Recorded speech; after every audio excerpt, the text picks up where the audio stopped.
Assalamualaikum teman-teman. Di video kali ini gue mau ngasih tahu gimana sih caranya untuk mengambil gambar dengan baik, atau bahasa kerennya adalah teknik ambil foto yang bagus. Sebelumnya kita harus tahu dulu nih, kita ngambil foto itu untuk apa sih? Foto kita ambil untuk bisa mewakili keadaan atau momen tertentu dalam kehidupan kamu untuk bisa di-share dan dibagikan ke orang-orang yang lain.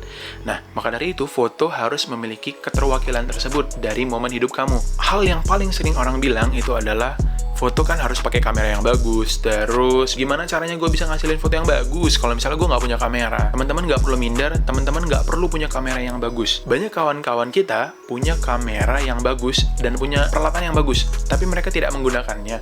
Alhasil ya cuman untuk pamer aja atau untuk project kelas doang, dan ya banyak hal yang mungkin tidak berguna. Maka dari itu, hal yang terpenting adalah bagaimana seseorang bisa menggunakan device atau perangkat mereka. Nggak peduli apakah itu HP atau kamera, DSLR, mirrorless, ataupun yang lainnya.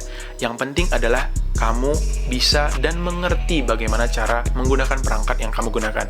Nah, teknik foto ini gue ngasih tahu bukan cuman sekedar dengan menggunakan kamera mirrorless atau kamera DSLR, tapi ini untuk semua kamera, termasuk kamera HP. Kita tahu bahwasanya ada aspek-aspek penting yang paling sering orang bilang tentang foto yang bagus, yaitu ISO, aperture, shutter speed, dan lain-lainnya. Oke, hal itu penting, tapi kita coba bahas yang bisa kita lakukan secara general. Nah, menurut gue ada dua teknik yang paling penting untuk kawan-kawan pahami untuk bisa mengambil foto yang bagus.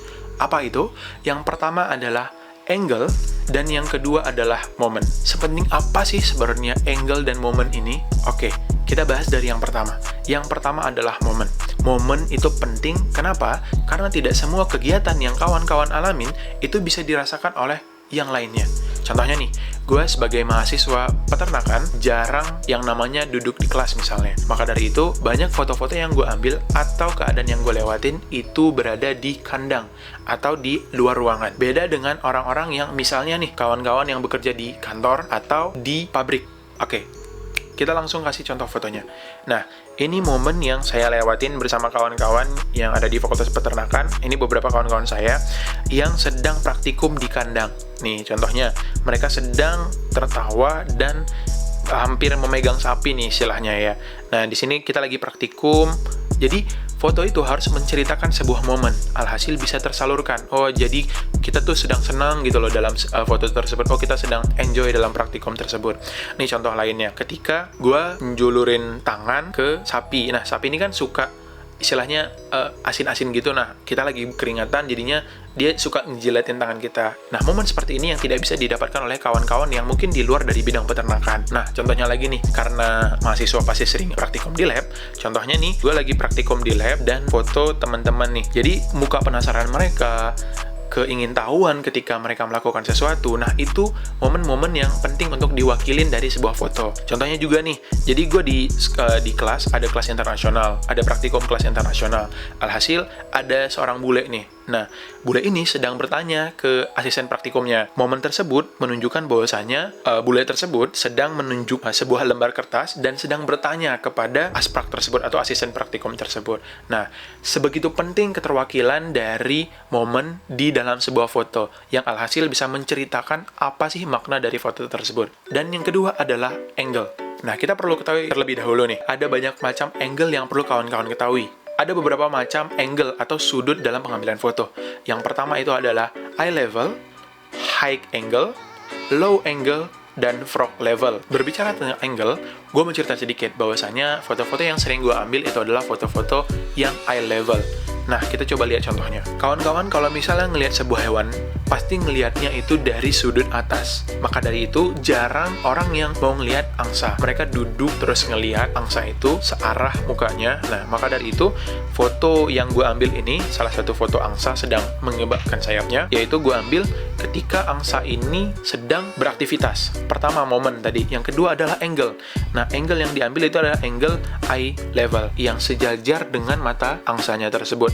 Yang alhasil membuat angsa itu terlihat gagah, megah, tapi kayak sejajar gitu sama kita. Nah, terus contohnya nih, angle yang dari eye level juga. Kucing yang sedang duduk di tanah, seakan-akan, ya kalau misalnya menurut gue seperti lynx ya.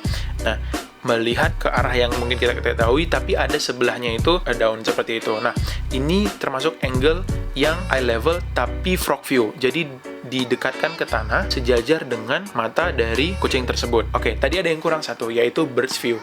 Nah, foto anak ini atau foto ini saudara saya diambil dari bird view. Kalau misalnya kita lihat bird view itu adalah gimana seekor burung ngelihat daratan lah gitu. Jadi dilihat dari top angle atau posisinya itu diambil dari arah atas dari objek yang ingin difoto. Terus, nah ini seekor bebek. Gue ngambil foto seekor bebek ini dari eye levelnya lagi dengan momen yang sedang dia minum. Kebetulan momennya ini dia lagi minum di bawah sinar matahari. Alhasil airnya itu bisa mantulin apa yang dilakukan bebek tersebut. Nah, jadinya seperti ciuman antara bebek dan bayangannya. Seperti itu. Nah, terus ini dari foto low angle. Nah, jadi ini ketika lagi praktikum, lagi-lagi momennya itu ketika gue memang lagi ada di kandang atau di kehidupan sehari-hari gue. Nah, jadi ini teman gue, namanya Sabilal, ngambil alas untuk kandang kuda. Nah, mereka ngopernya itu dari atas tembok, alhasil dia lagi duduk di atas nungguin temennya yang ngambil dari bawah untuk melempar lagi ke samping. Nah, gue ambil ini dari bawah, ngelihat sudutnya ke atas, dan ketika dia ini. Nah, beberapa aspek dari sini itu juga ada yang namanya empty space atau ruang kosong yang bisa ngebuat fotonya ini bermakna lagi. Nah, ini mungkin salah satu fotonya yang gue ambil juga. Gue coba untuk bisa setara dengan anak-anak ini. Nah, ini gue ambil di lapangan Sempur. Di sini ketika lagi jalan pagi sehat di salah satu mata kuliah, lagi-lagi momennya nih. Nah, gue ngambil ketika dia lagi nebarin bubble itu ya. Nah, makanya ketika dia nebarin gitu, alhasil bisa ngelihat. Tapi diambil dari sudut matanya. Kenapa? Karena ngelihatnya itu dari sudut yang mungkin jarang kita lihat. Coba bayangin kalau misalnya kita ngambil dari sudut yang atas. Alhasil, fotonya itu terlihat biasa aja. Karena ya sudutnya nggak pas, terus ngambilnya juga jadi biasa aja gitu sudutnya. Nah, maka dari itu, itulah beberapa hal yang menurut gue penting untuk bisa ngebuat foto kamu lebih bermakna lagi dan mewakili momen-momen yang ada di kehidupan kamu. Jadi gimana? Udah siap berkarya? Ditunggu hasil-hasil foto kamu. Dan sebelum dari itu, jangan lupa like, subscribe, dan komen